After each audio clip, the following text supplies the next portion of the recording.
Drugs are not addictive. Not by themselves. If drugs were addictive by themselves, we couldn't give morphine in large quantities to large numbers of people. But in fact we do, and they don't become addicts. Is alcohol addictive? Clearly not. Most people who drink alcohol, even repeatedly, even in relatively large quantities, don't become alcoholics. They don't become addicts. Is food addictive? Clearly not. Human beings have been eating forever without being food addicts. But to some people, it is addictive. Is a pack of cards or gambling addictive? Not to most people. But some people become hooked on it. So the question we have to ask is, what makes some people susceptible? Now, that addictions represent the disease of the brain is certainly valid. You can show that on brain scans and all kinds of biochemical assays. The addicted brain is a diseased brain. I remember the first time I realized something was off. I'd been drinking for a while, nothing crazy, just like everyone else, right? Except I started noticing how my friends could just stop. They'd have a few beers, laugh, call it a night. Me, I couldn't. I always needed one more, then another. Same with painkillers. I was given them after surgery like so many people, but I couldn't let them go. Why? Why could they move on and I couldn't? What's wrong with me? Why am I the one who got stuck? Please help.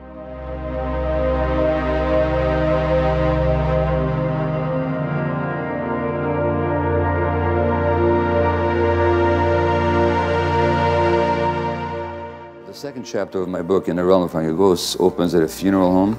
I won't read you much from the chapter, except this is of a patient who was 35. Her name is Shannon, and she, having stayed 6 months at a rehab home, or several months at least, something snapped. She came back to the downtown east side, and within a couple of months was found dead of an overdose. And after the funeral, we meet in a parking lot. I look at this small cluster of human beings gathered at the funeral of a comrade who met her death in her mid-30s. How powerful the addiction, I think, that not all the physical disease and pain and psychological torment can shake loose its lethal hold on their souls. Nothing sways them from their habit, not illness, not the sacrifice of all love and relationship, not the loss of all earthly goods, not the crushing of their dignity, not the fear of dying. The drive is that relentless. How to understand the death grip of drug addiction? What keeps Penny injecting after the spinal suppuration that nearly made her paraplegic? Why can't Beverly give up shooting cocaine despite the HIV, the recurring abscesses I've had to drain on her body, and the joint infections that repeatedly put her in hospital? What could have drawn Shannon back to the downtown east side and her suicidal habit and her 6 months getaway? How does she shrug off the deterrence of HIV and hepatitis, a crippling bone infection, and the chronic, burning, piercing pain of exposed nerve endings owing to an unhealing ulcer on her leg? Now, the societal answer to that question as to what addiction is all about is basically that it's a problem of choice. People just choose to do drugs. They choose to do drugs because they're ignorant, because they're ethically flawed, morally deficient, or stupid. But it's a choice they make.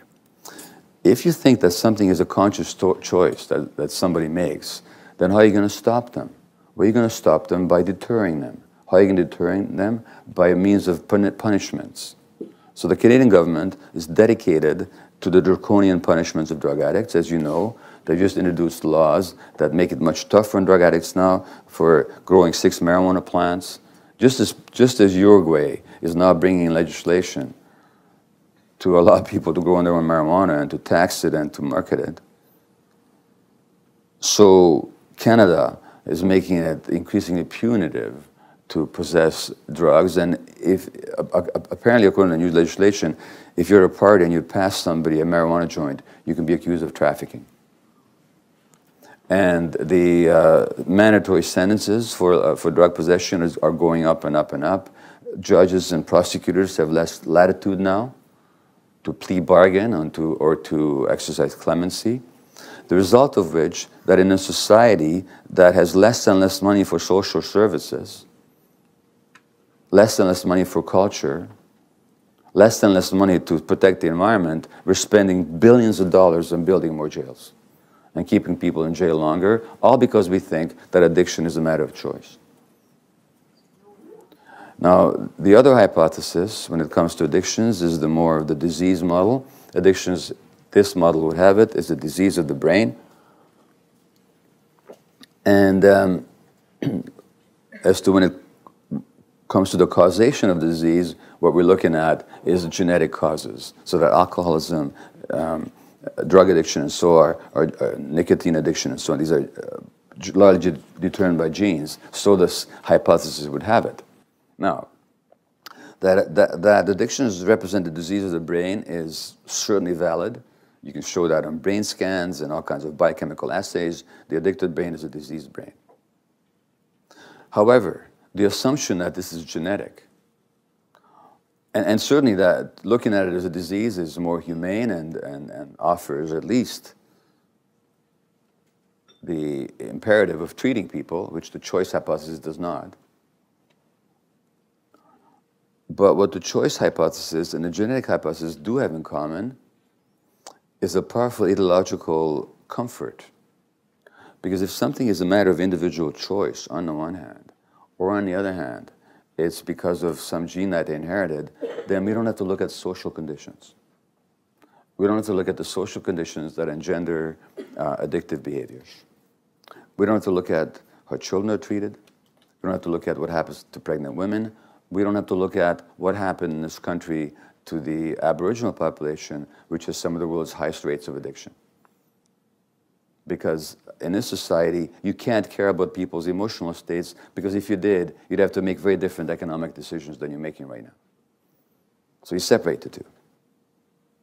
And similarly, a society that celebrates individual enterprise and individual success at the expense of the others, it's dog-eat-dog kind of mentality.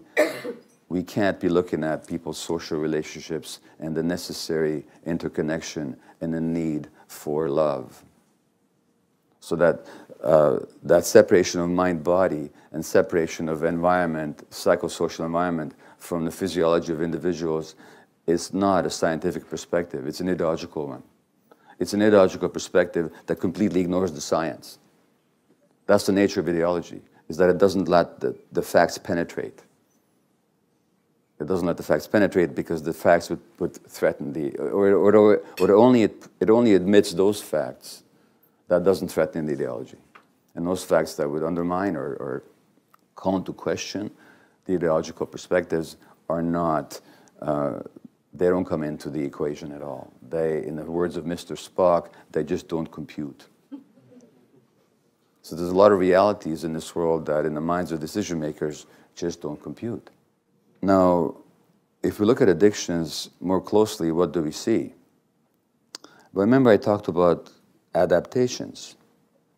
Well, when I was diagnosed with ADHD, I was given dexedrine, which elevated, what does dexedrine do, by the way? It elevates the level of dopamine in the brain. Dopamine being an essential brain chemical, particularly for incentive and motivation, and I'll tell you more about dopamine in a little while. What else elevates dopamine? Any stimulant does. Caffeine does. Crystal meth does. Cocaine does. Nicotine does. And that means that if for some reason your brain is deficient of dopamine, when you do caffeine, nicotine, cocaine, or crystal meth, you're going to feel really good, really alive, really vital.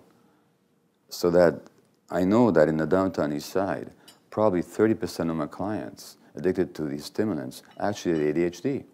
In fact, they would even tell you, hey doc, you know, I don't get it, but most people when they do cocaine or crystal meth, they get all hyper, but me, I calm down. And I clean my room.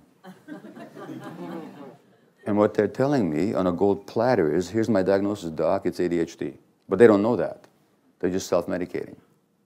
So addictions, I'm submitting to you, are in almost all cases self-medications. What else do people self-medicate? They self-medicate depression. If you've taken Prozac, like I have for depression, as an SSRI, selective serotonin uptake inhibitor, elevates the level of this important brain chemical between the nerve cells, elevates mood.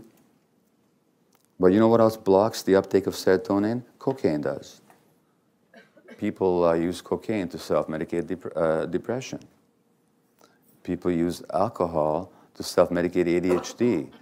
In one study, 40% of male alcoholics were shown to have ADHD. It calms down the brain, the hyperactive brain. So does marijuana. A lot of kids will tell you that I smoke pot, I can listen to the teacher better. And they're telling the truth because it calms down their brain. Now, they can listen better. What they'll remember is another story. Because I'm not advocating cannabis as a treatment for ADHD, but subjectively, they do get some relief. So in that sense, it's a self-medication. People self-medicate PTSD. PTSD with what? With the opiates. The opiates are powerful modulators of the symptoms of PTSD. Now, there was a study. I've been maintaining this for years. I mean, I don't know how to say this without sounding terribly arrogant, but everything I've been saying seems to be proved by studies all the time. And it happened this morning. They looked at PTSD cases. You know what predicted PTSD? Not the war. This is amongst veterans in Iraq and Afghanistan. You know what predicted PTSD? Not what happened in the war. We think that PTSD is because of what happened in the war. You know, like Romeo Dallaire, the Canadian general, his PTSD.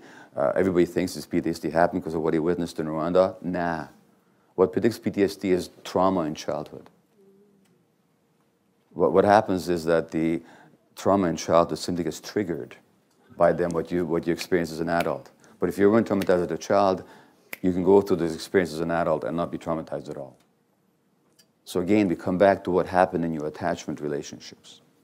So people self-medicate PTSD with the opiates. People self-medicate anxiety, of course, with the drugs. They medicate social anxiety, the guy who can't interact and feel confident socially without having a few drinks first or a shot of cocaine or crystal meth. So on a very simple medical level, on a narrow medical level, addictions are self-medications. So just to tell people to give it up without looking at the underlying conditions is obviously unsatisfactory. But looking deeper than that, when I say the narrow medical level, the medical perspective, there's nothing wrong with the medical perspective in what it says. Mostly what's wrong with the medical model is what it doesn't say. And the problem with physicians, by the way, I maintain, is not that they think they know everything. They don't. They're very humble. It's not that they think they know everything, but what they think they don't know is not worth knowing. That's what the problem is. It's like we're stuck in this loop, right? We've got these new laws making it harder for addicts, locking us up longer, pushing mandatory sentences like that's going to change anything. But here's the thing. Punishing addiction isn't solving it. You can throw us in prison, slap on the labels, criminal, addict, whatever, but you're just treating the surface. The real problem? It's buried deep. You ever wonder why some of us can't just say no while others walk away clean?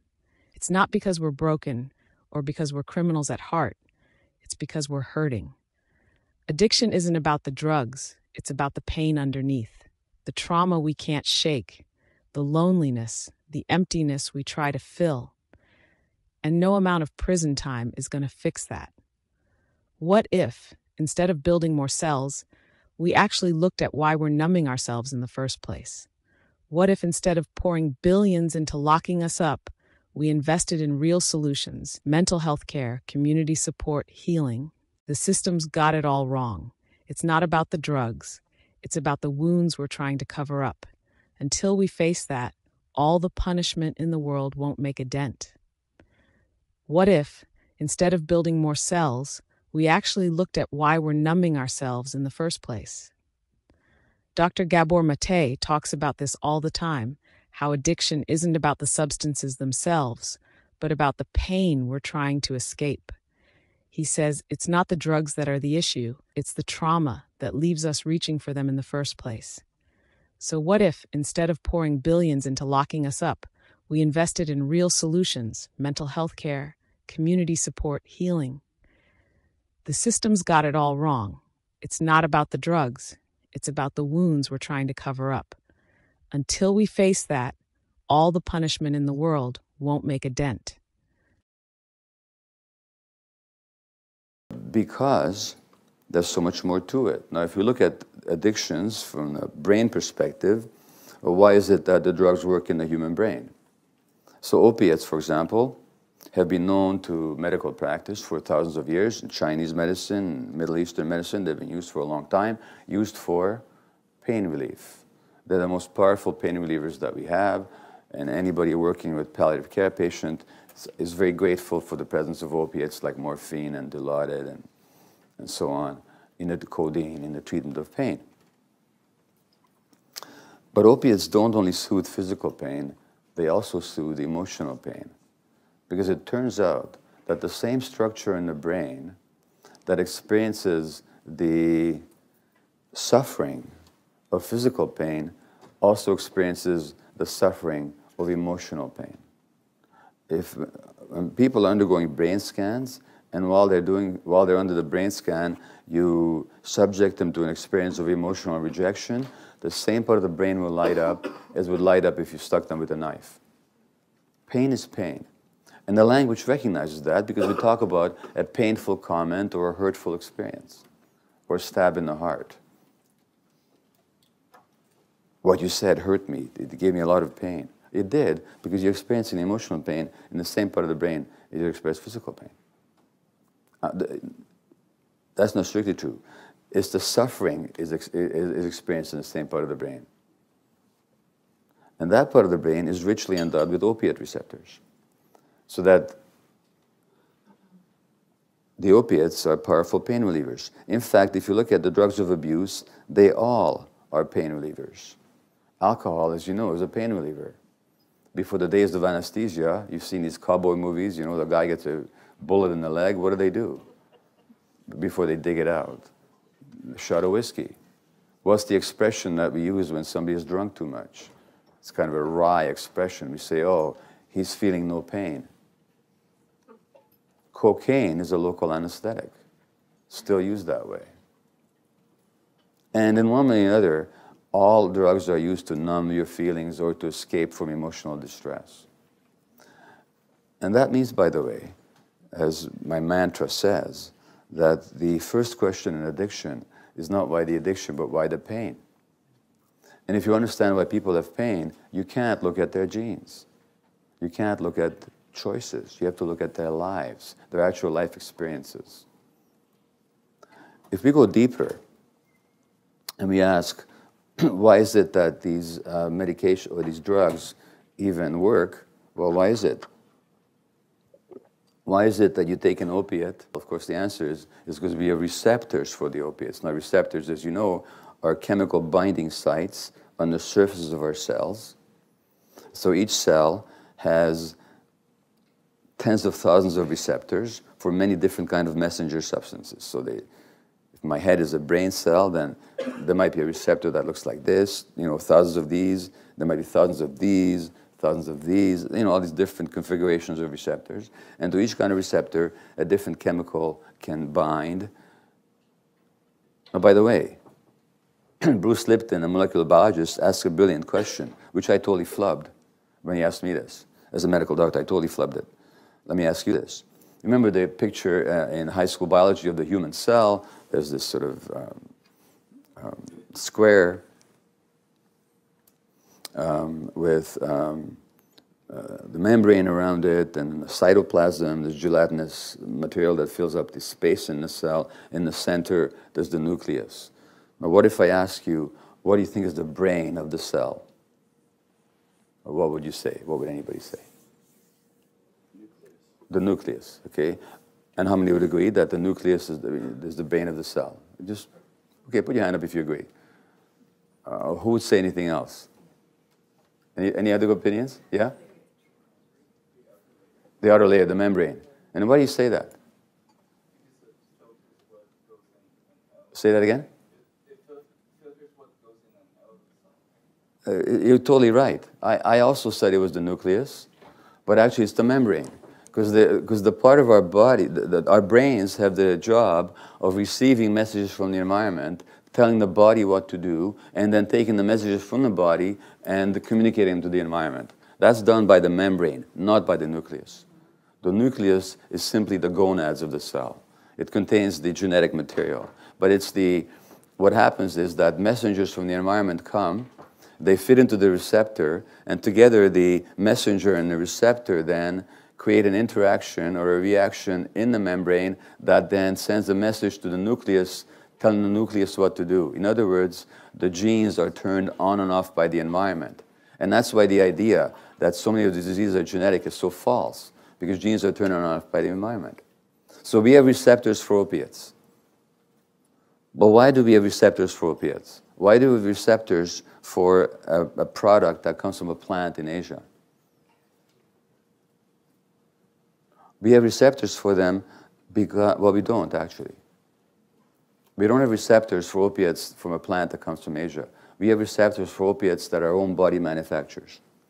In other words, our own body makes the very same substances, or very similar enough that they look alike, so that the receptors are fooled. Now, why do we have an opiate system? And by the way, our opiates are called endorphins. Endorphin means endogenous morphine-like substance. Now, why do we have opiates? Receptors. Because they play an important function in human life. In fact, they play three important functions. Many important functions, actually. But in the brain, the three major functions are, number one, pain relief. Number two, the experience of pleasure and reward. So without opiates, we have no sense of reward. Whenever you're happy, joyful, elated, it's because you have endorphin flow, opiate flow in your brain. And number three, they play a function, they play a role without which life is not even possible. And that role is, in a word, love, attachment. Remember, I talked about the importance of the attachment relationship, without which life is impossible. Well, it's the opiates that saliently make love possible. Whenever there's an attached, attuned interaction between a baby and a parent, they have both endorphins flowing in their brain. That's why parents get addicted to their kids, because they love that endorphin flow. In infant mice, when you knock out their opiate receptors, endorphin receptors genetically, these little mice will not vocalize distress. They will not cry for their mothers on separation. What would that mean in the wild? Their demise, obviously, because only the presence of the mother sustains the life of the infant. In other words, the opiate addiction takes hold in a brain circuit without which life is impossible. You want to know why people have such a hard time giving it up? Imagine in your life, if you had no sense of pain relief, you had too much pain, if there was little sense of reward and joy, and furthermore, not much of a sense of connection. And all of a sudden, you had this chemical that would give you all these qualities. Now, how would you give it up? Would it be sufficient for somebody to put a sign on the wall saying, just say no? Just say no to love and connection and pain relief. One sex trade worker, a 27-year-old woman, told me, the first time I did heroin, she said, it felt like a warm, soft hug. And others have told me the same thing. So that's the opiates. I've already mentioned the stimulants. In another mouse experiment in a laboratory, you take a pellet of food and you put it in the mouth of this little mouse who will chew it and swallow it and enjoy it. But if you put the food down inches away from his nose, he will not stir to eat it. In fact, will starve to death. He's quite capable of movement, but he won't. Why? Because genetically, they knocked out his dopamine receptors. Dopamine, that chemical which is elevated by the stimulant drugs, is our incentive motivation chemical.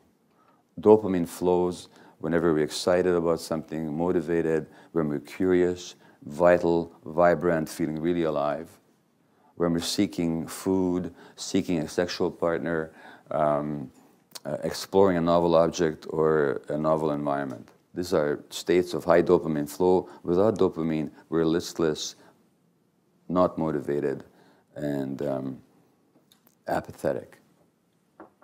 So imagine then that somebody then gave you a substance that all of a sudden, pow, you feel totally alive and life is exciting. How would somebody take that away from you? By putting a sign on the wall saying, just say no?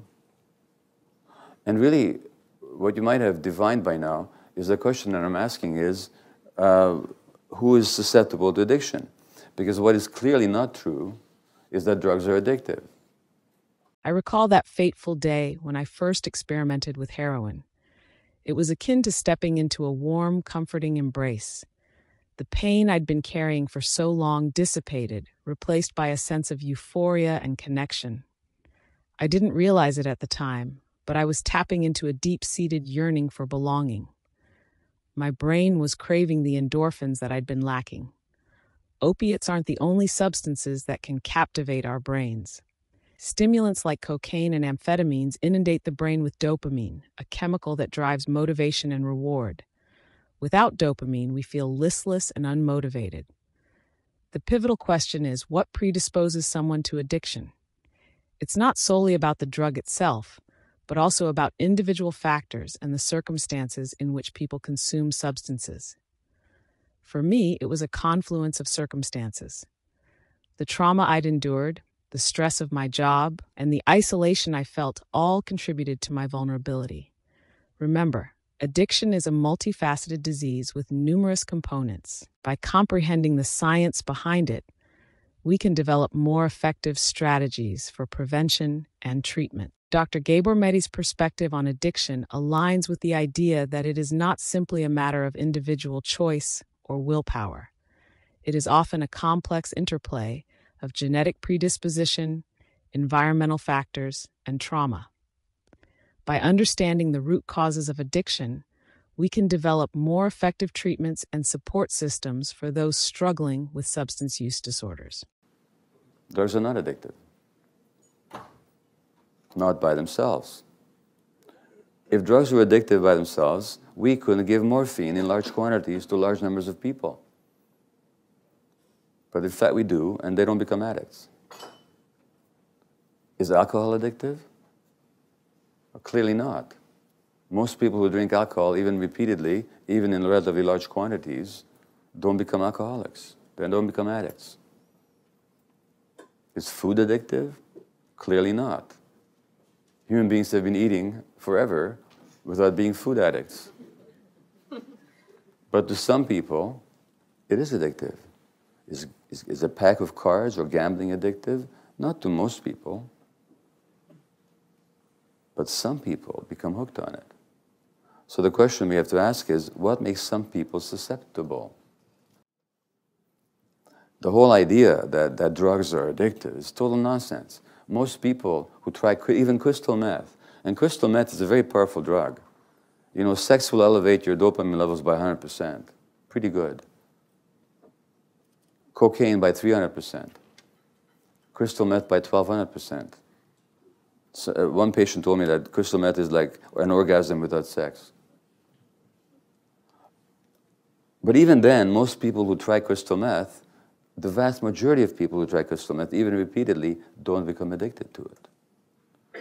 I'm not advocating that anybody should try it or use it. All I'm saying is that it's not true that by itself it can cause addictions. So clearly what you have to have is a susceptible individual and a potentially addictive behavior. And by the way, what is a potentially addictive behavior? What is a potentially addictive behavior? The answer is anything. Anything. My definition of addiction simply says, an addiction is any behavior that you crave, that gives you temporary relief or pleasure, that has negative consequences, and you can't give it up despite the negative consequences. Nothing about substances. It's any behavior, substance-related or not, that gives you temporary relief and pleasure, that you crave, and that you engage in despite negative consequences, you're not able to give it up. That's what an addiction is. Clearly you can be addicted to gambling, to internet, to shopping, to work, to sex, to sports, to the acquisition of wealth, power, and to substances. As a matter of fact, when you look at the brain circuits involved in addiction, whether they have to do with any of these behaviors or with substances, it's exactly the same brain circuits that are involved. Shopping addicts get the same dopamine hit that the cocaine addicts get, except they get it through the shopping. So the shopping addict is a chemical addict, except the chemistry is internally generated to that particular behavior. Same with the gambler, same with the sex addict, same with the workaholic. So that whether you're looking at biochemically or psychologically, addictions all fill the same role in people's lives. It's just that in the case of the substance addict, they have to get a substance. And then the question is why? And so this is where I'll stop for a moment, and then I'll come to some of these answers. But I'll just stop right now and see if there's any questions or comments on anything that I've said so far. You're not alone in this journey. Just like me, I can relate to the struggle. We may not have the same reasons, but we share the same aspiration to heal. Remember, healing is possible. It's a journey that requires patience, compassion, and a willingness to explore the depths of your experience. With the right support, you can break free from the chains of addiction and discover a life filled with purpose and joy. The road to recovery may be challenging, but it's a path worth walking. Every step you take towards healing is a victory over the forces that have held you captive. You are stronger than you think, and you deserve a life free from the shackles of addiction. Don't forget to like, comment, and subscribe to Inside Serene, a channel dedicated to helping you navigate your healing journey. Together, we can break free from the chains of addiction and embrace a brighter future.